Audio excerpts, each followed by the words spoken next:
What was an insula in ancient Roman architecture? Imagine walking through the bustling streets of ancient Rome and seeing towering buildings packed tightly together. These structures were called insulae, and they played a huge role in city life. An insula was a multi-story apartment building built to house most of Rome's population, especially the lower and middle classes. The word insula means island in Latin, because these buildings looked like islands standing amid the crowded city streets. They were essential for fitting thousands of people into a limited space, especially when Rome's population reached up to 1 million during the early imperial period. Most insulae rose about 5 or 6 stories high, but laws set limits on their height. Under emperors like Augustus and Trajan, buildings could reach around 58 to 68 feet, or about 20 meters.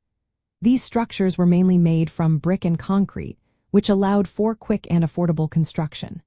However, these materials also made insulae vulnerable to fires and collapses, which were common problems in ancient Rome. The ground floors of insulae usually housed shops or workshops called tabernae. These commercial spaces opened directly onto the street, making it easy for merchants to sell their goods. Above the shops were the residential apartments, which people accessed via shared staircases. Apartments were often arranged around an inner courtyard or a light well to let in air and sunlight. The higher the apartment, the less desirable it was because water had to be carried up by hand and sanitation facilities were shared among residents. Most insulae were owned by wealthy individuals like senators or wealthy merchants who rented out the apartments. Tenants were mainly lower-class citizens and workers. Wealthy Romans lived in large single-family houses called domus, separate from these crowded apartment blocks. The insulae reflected the social hierarchy of Rome, with the best apartments on the lower floors and the less desirable ones above.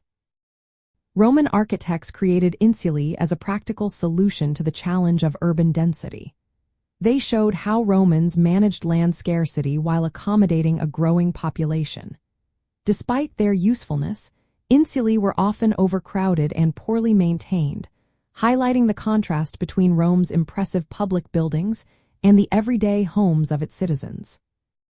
One famous example is the Capitoline Insula, a well-preserved apartment block on Rome's Capitoline Hill. It shows how these buildings combined living and commercial spaces in a typical Roman style. The insula was a key part of Roman urban life, demonstrating Roman skills in building technology and city planning. It was a clever way to house many people in a limited space, and it also reflected the social structure of ancient Rome.